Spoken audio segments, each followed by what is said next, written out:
Hi, buddy. Hi. Hi. Welcome back to another Short Clips episode of Never Settle Garage. Short because there's only two of us. Yeah, we're down a few hosts. Yeah, we're down a few hoes.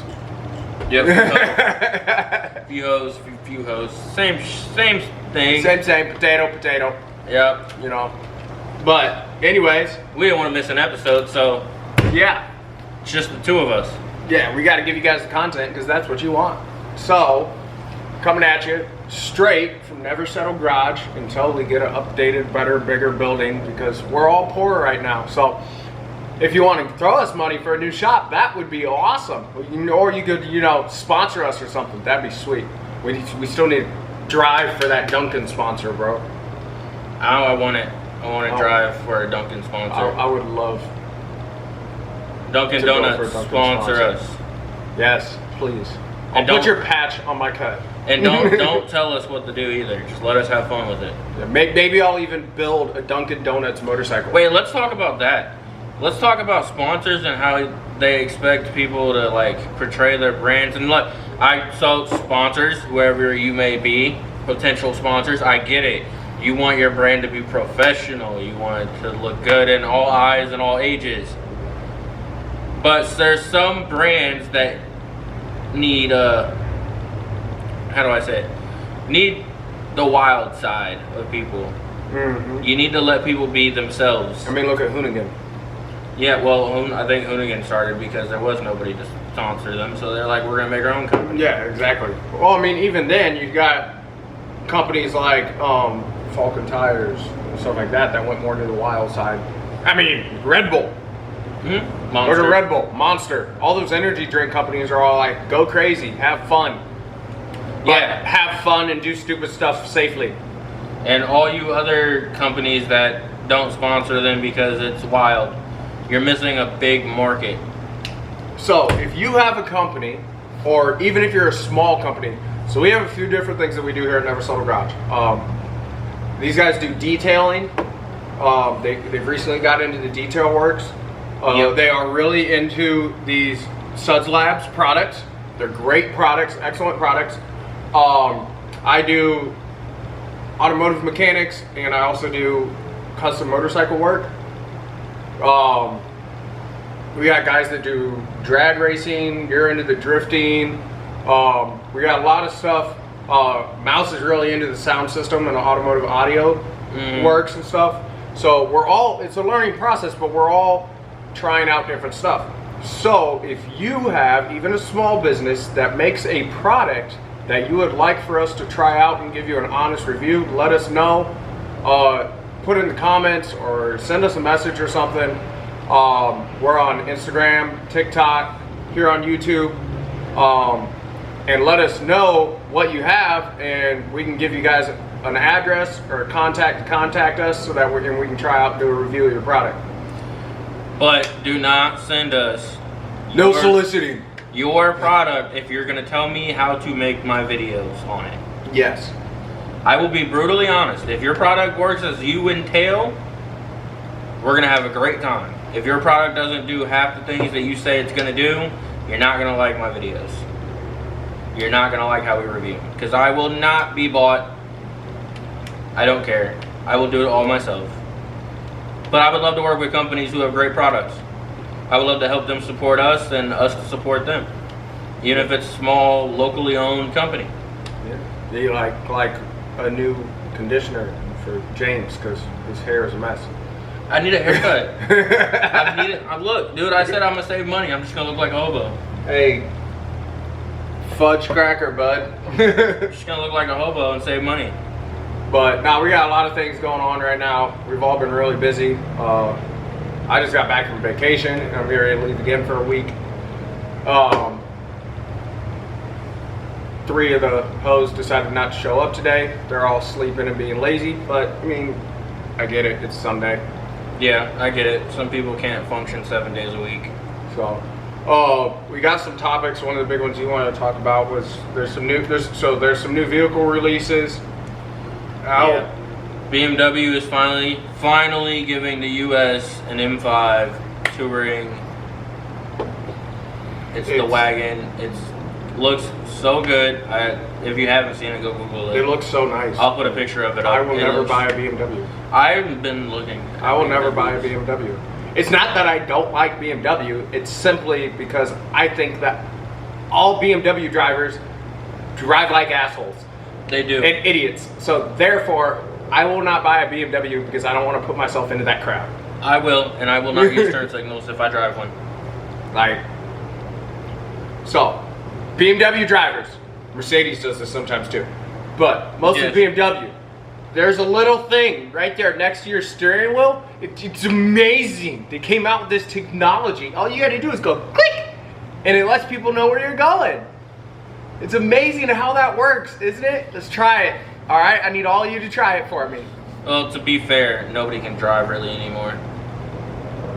I mean, everybody can drive unless you drive a Tesla, then it drives for On you. my trip to Walmart today, I lost all hope in humanity of people driving. Have you ever been to Nashville? No. Turn signals are I've been to non-existent. Chicago, Turn signals are non-existent in Nashville. or Chicago, or St. Louis. But like, I was just in Florida. even here, People are crazy down there too. I think it's everywhere. I don't think it's a certain area.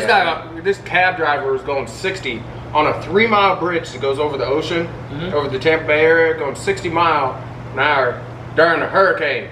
And there's like waves bashing up against the bridge, and this bridge, I call it a bridge, but because it goes over water, but it's not like over water. It's more like a patch of land that they built that goes over the Bay Area. So the bridge is really like at the level of the water. So, and the highway is right next to the ocean, so there's just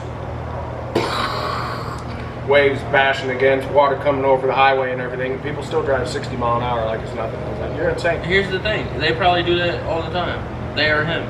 They do that every year. Yeah. They're used to it. I got real antsy when we were flying down there because we're landing in the middle of Hurricane Debbie, and like there's like 55, 60 mile an hour winds, and as we're coming down to the airport, it's like I was like, oh yeah, there's the ocean. There's the ocean. Oh, yep, there's the ocean. I was like, that's water. Okay, where's the land? Where's the land? Because we're coming down, and I'm like, are we landing in the freaking bay? Planes start their descent probably. Well, it's because Tampa 10 miles or off. the St. Pete, not Tampa. Sorry, you guys. I'm gonna correct myself. Somebody will call me out on it. The St. Pete Clearwater Airport, the runway coming in is like, if you're on the left side of the plane, all you're gonna see is water until you literally hit the ground. Then you might see a few blades of grass. Otherwise, it's just all water because it's like 20 yards. The runway is from the bay. It's great. It's insane. And then you get down there, and then we decided to drift the airplane because as soon as we hit the ground, it's. Well, to be honest, you ever seen those planes when they land? They're like already cockeyed. Yeah. Just to fight the wind anyway. Oh man, we all gave that pilot a round of applause. Up the wind opened the door. But it was fun. But yeah, back to cars. The BMW M5 Touring does look super awesome. Yeah, and I have to say, BMW's reliability has went up in the last few years. They like, have. way up. I'm not saying they had bad reliability. No, they did. No, they did for a while. Back in like the 2011 era. Yeah, well, that was almost everybody. I think the only one that had only manufacturers that really had anything down right in the 2011 era was Chevy with the 5.3. Yep. And Toyota. And Honda. Those are like the only manufacturers that were really super reliable. Yeah. In that, that 07 to like 2015, 2016 era. Mm-hmm. But Chevy had electrical issues then. They did. It just depended on how you drove your vehicle, what kind of, because everyone would buy them and try and do modifications, and then they'd throw out their ECMs, and because they didn't know how to do any tuning. And then that's when HP tuners came around and made tuning way simpler, because everybody back then was using Diablo, and Diablo was a pain in the butt. Well, tuning has come so far now. Yeah, exactly. Now you don't even need to tune your shit. You can just go with fucking Holly and drive your car, and it'll tune for you. Well, yeah. Well, that's what Diablo is. Diablo Tuners is owned by Holly. Yeah. So, but I understand everybody likes their own systems. I honestly think the HP tuners is easier. Link all day. Yeah. Link all day. I've watched videos of their operating systems, and when I do intend That's a new one. I doing haven't heard a swap. that. Link? Link. They're not new. Not new. They're just more new over here. Okay. They're more Because present. I know the big one over here for a while was HP. It was either HP or Holly or what's the other one? I don't remember the other one. But yeah, Link ECU is a big sponsor of drifting, and there's a few people in the drag world, but like any daily driven engine swaps, so many people are using those now. I think my next one is going to be if I end up having to build, or that motor ends up going out on me again, I'm just going to swap it. I'm not going to build it. I'm going to swap it to either a 6.0 or a 6.2. Swap it to a Honda K series. In a Chevy 1500. Yeah, you know how many looks you'd get? Yeah, it'd be a lot of looks when I pop the hood, but I'm not going to be driving down the road when people aren't going to see it. No, but they'll hear it. They're gonna hear it. They're gonna hear you rev to fucking 9,000 RPM. Yeah, 9,000 RPM. And then when it finally shifts, it's gonna go. You know what I'd need though in order to? I can't do that because I won't be able to tow with it. I'd have to crank 1,200 horsepower to that thing just to be able to tow with it. No, you couldn't. I need torque. You couldn't get enough torque to do it. Exactly. There's no point without popping a motor. But I have not seen one. I've never seen one in person. But back in, I want to say it's like 1998, Honda did make a V8. Yeah. They made one V8. I want to say it's in like late 90s that Honda made a V8 that was actually pretty impressive. They didn't make a lot of them. We'll swap the Honda V6 in it, the J series. Nah, I need that V8 power. No, it makes plenty of torque. But I can just put a 6.2 in it and be fine. No, just put a J series in it with twin turbos. I'm just gonna go down there and steal. I'm gonna steal your 2J and put it in there. No, you're not. It's not gonna make enough torque. You're not gonna make enough torque in that.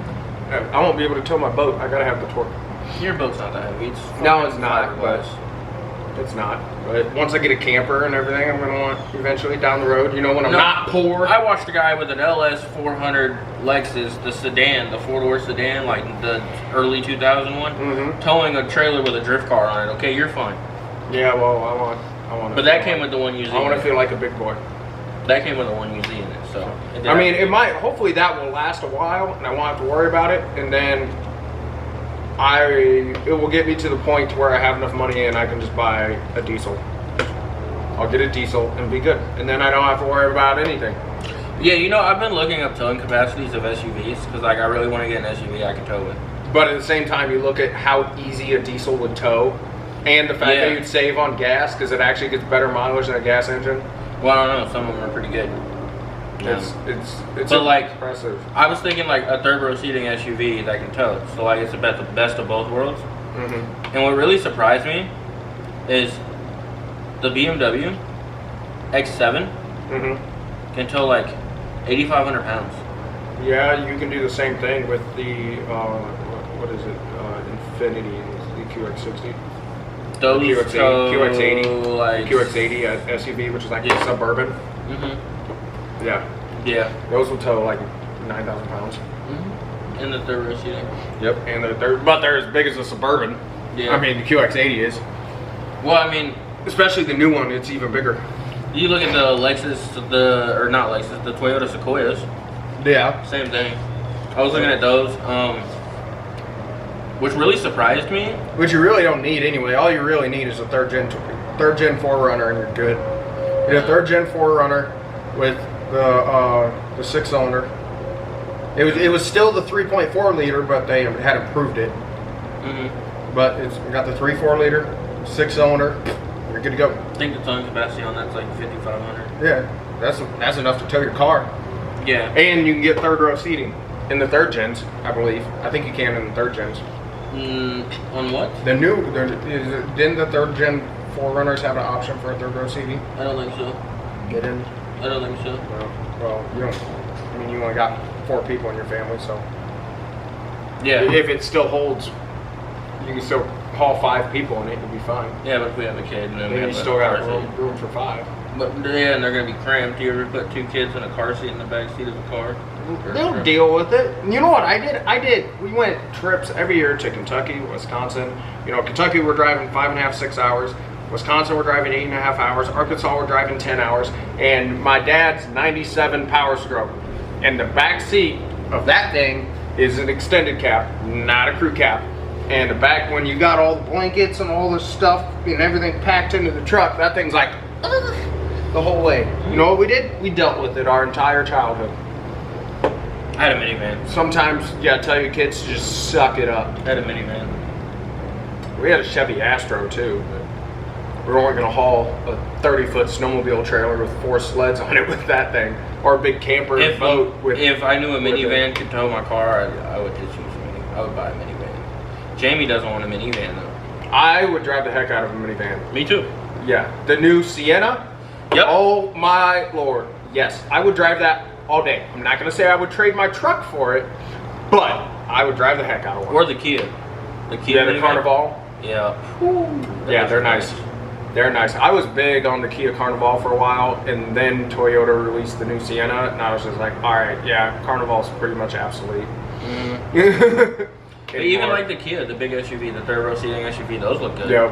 I don't remember what it's called. I don't know, but there's a lot. People don't realize that imports are just destroying the American market right now. Mm-hmm. Like destroying them. Even the domestic vehicles, American companies, but the vehicles that they're coming out with overseas are better than what gets released here in America. The Ford Everest. The Everest, which is essentially, imagine, it's probably about the size of an Expedition, but imagine a Ford Expedition and a GMC AT4 had a baby. It's just an Expedition that's made into a beast of an off-road vehicle. That thing is amazing. It's awesome. It's beautiful. It looks great. It's got 4-wheel drive. It's cranking, it's not high. I think it's only got with the 6-cylinder option. They run the 6-cylinder EcoBoost turbo 6-cylinder in it, which runs, I want to say it's like maybe 300. Those are junk. 350, something like that. I think they might have it with the V8 option, but yeah, everybody is nice. Everybody overseas gets all the cool vehicles. Yeah. Like they get all the wagons. And yeah, shit. the Ford Mondeo, Mm-hmm. which is just a Ford Fusion wagon. I saw those when I was in Poland, and They got all the cool wagons, dude. They got all the cool stuff. All the Toyota wagons. If Yeah. I import, I'm about to import a Toyota wagon. For real. There's been some old ones that I've been looking at. Now I saw one on Marketplace. It was an old, like 1986, I think. Or it might have even been older than that.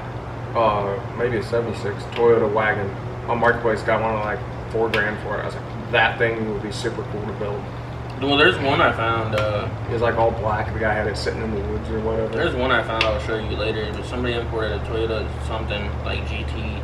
It's basically their Celica, but it's a wagon. A Celica wagon, huh? Basically. I was thinking like their Celeste No, as it's, a wagon. I don't remember the name of it, but the front end is a Celica. It's got the Celica all-wheel drive system in it, Celica motor in it, but it's a wagon. Somebody had imported one, and they're selling it for like $15 here.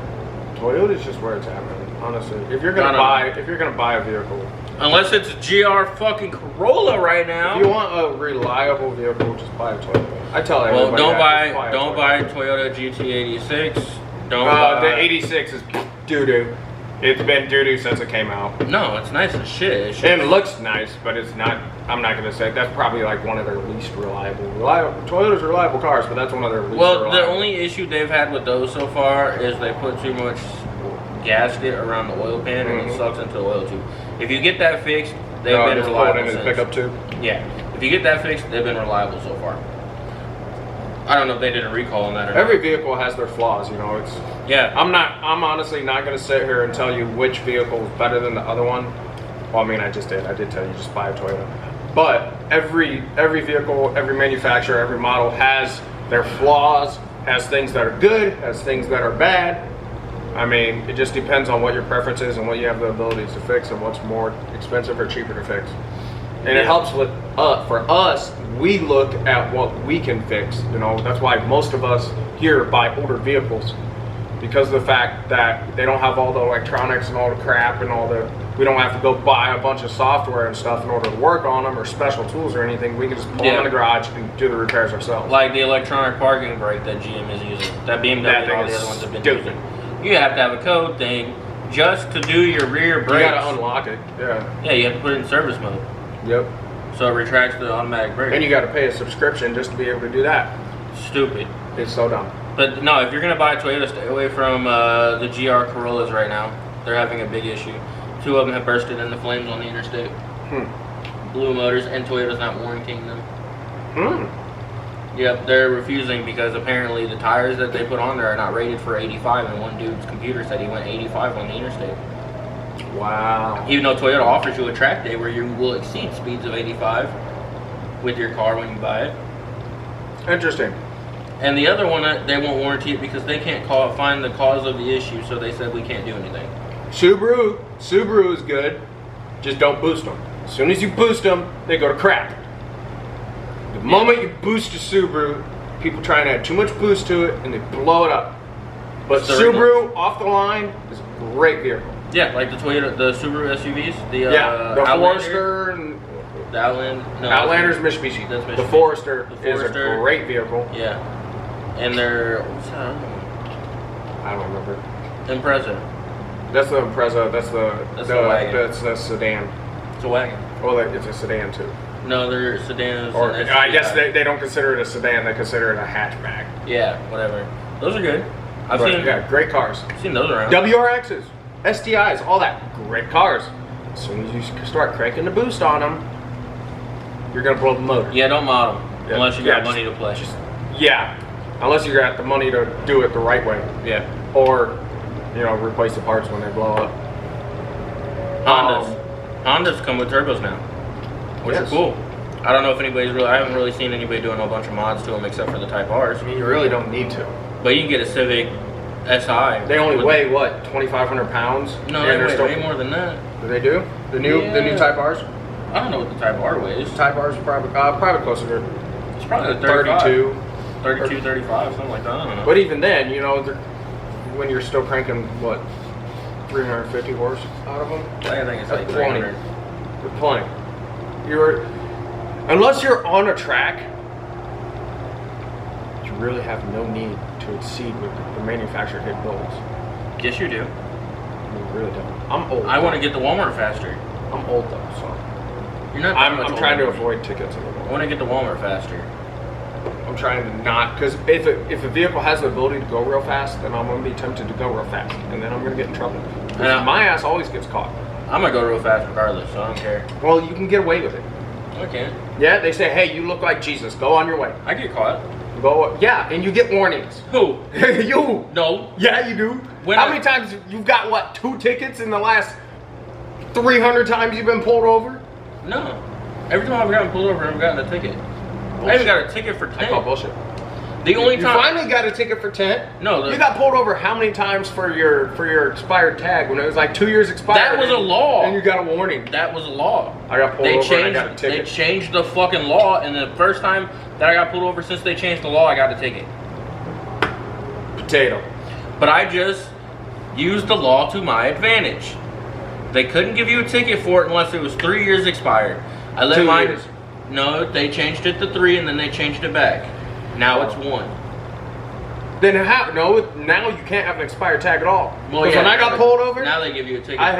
When I got pulled over, mine was only expired by 4 months. It used to be 3. So I let my tag get 3 years expired and then I got new plates.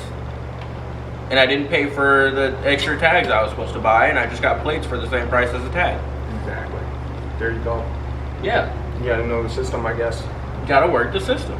I guess so. And no, for tint, I had the Hyundai tinted for a total of 2 weeks, and I got pulled over in it and got a ticket for tint. It has been untinted for 4 years. In 2 weeks after I get it tinted, I got a ticket. I haven't got a ticket for tint ever.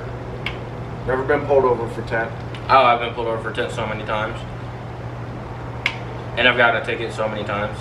I just don't run my tent that dark. I mean, mine looks pretty dark, but it's not that It's dark. not even that dark. Mine's 20%. Mine's not that dark. I don't even know if I got 20%. I think maybe on the back. That's 20% all the way around. I got 20 on the back. I just did 20% all the way around and got pulled over. I'm just lucky I found the topper that was already tinted to match the rest of it. It's because it's a white car, though. If it was a darker car, the tent wouldn't look as dark and stand out as much. If you're gonna tint your vehicle, get a dark colored car. I haven't actually read it yet.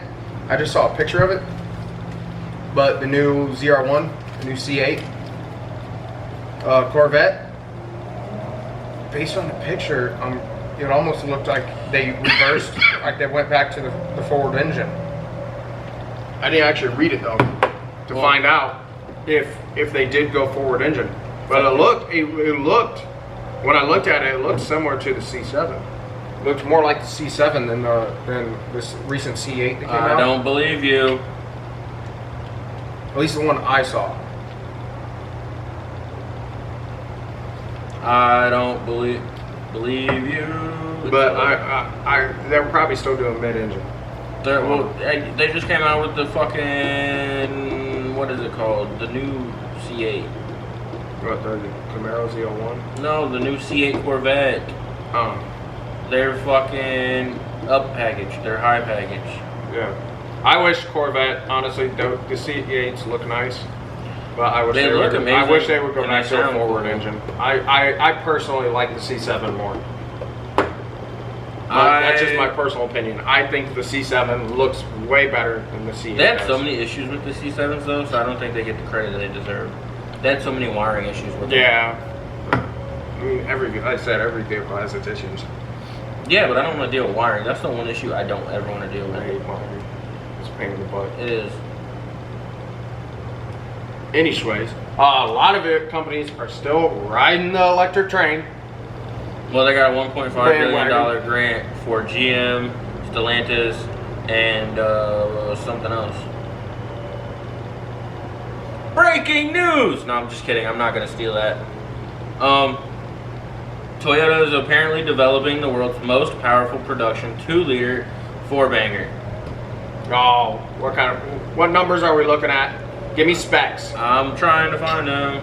need Rumor specs. engine could produce 592 horsepower Jesus. in a 2-liter 4-banger.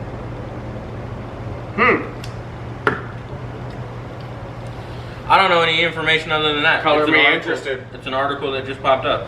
Color me interested. It's going to become the world's most powerful. Toyota's new internal combustion engine, which is supposed to be for the new MR2 and Celica GR-MN sports cars. Oh, so it's going to come in the Celica and the MR2 that's coming out. There you go. So that's going to be sick. Did they release yet whether or not Mazda was bringing back their sports car No. thing? Because Mazda had talked about Well, they bringing want back coming out with a new sports car model. Well, they're bringing their sports car division back, but I don't know if they released anything. They haven't released an actual statement saying what vehicle they're bringing back. Well, apparently it's supposed to press. Well, the only sports car they ever had was the Miata and the RX. I don't know, dude. I don't know, Serious? but this is sounding pretty cool. I hope if Mazda does it right, they will come out with a new RX model and not just come out with another Miata, because that'd be lame. Okay, well, apparently this is it is in development under a company's recent partnership with Mazda and Subaru. In the partnership, all three automakers committed to collabing and doing research and development technology to advance internal combustion engines. The plan is to roll out with a range of 1.5 liter and 2 liter 4-banger engines. So they're doing multiple variants. So it's going to be very, very small. 1.5 liter. That's even 2 liter is small. That was what technically the rotary that was in the RX-8 was like a 1.3 liter. Oh, and they're going to be doing a 2.4 liter. Ranging from horsepower of 296 horsepower at the entry level Blast off. All right. Anyway, camera died. Sorry about that. But you were saying, what were the different specs? There's gonna be a 2.4 liter, a 1.5 liter, a 2 liter, ranging from 296 horsepower to 592 horsepower. That's impressive, dude. An offline 4-cylinder cranking out almost 600 horsepower. That's nuts. That's awesome. Well, I don't know, because Toyota's 4-cylinder, that one that was running in Ryan's Church Corolla, he was making $950 on it. There's only 4-cylinder in Formula Drift. Interesting. Yeah. So I don't know. Toyota's doing big things with 4-cylinders. Toyota's always been in the low game. The Yeah. only thing they use an 8 in is their truck. The only thing they use is the V8 is the Yeah. Well, they're Tundra. switching all their V6s over to 4-cylinders with turbos. Yeah, Starting well, the only thing 2024. they'll probably keep a V6 in is Sequoia, maybe a 4Runner. Nope. Nope. They're getting rid of their 6-cylinder, their V6, and putting all 4s 2 point. I think it's like a 2.4. Even a Tacoma. Mm-hmm. It's not going to lose the torque. It's gonna be a 4-cylinder turbo. It's supposed to make more torque than their V6. It's supposed to be able to tow more. Why not? Yeah. I haven't looked up the specs on it, but Anyways, batteries are running low. We all got stuff to do. So we're keeping this one short for you guys. yeah, all 2 of us. We just wanted to All get 2 of us. some news out. Oh, Adam LZ is 5th in points in Formula Drift in a season that he wasn't even supposed to be competing in. He was supposed to do 1 round. And he has done all Did of he them. total his car? And he totaled his car, and they built a new one in 2 weeks, and he got 3rd place. Nice. Yeah, insane. Very nice. Nuts. Man wasn't even supposed to compete, and everybody got him to compete, and we're gonna have to cut this short because the battery's gonna die. So, like, comment, subscribe. Stay tuned for the next one. Yeah, that's all I got. Go check out Suds Lab. See ya.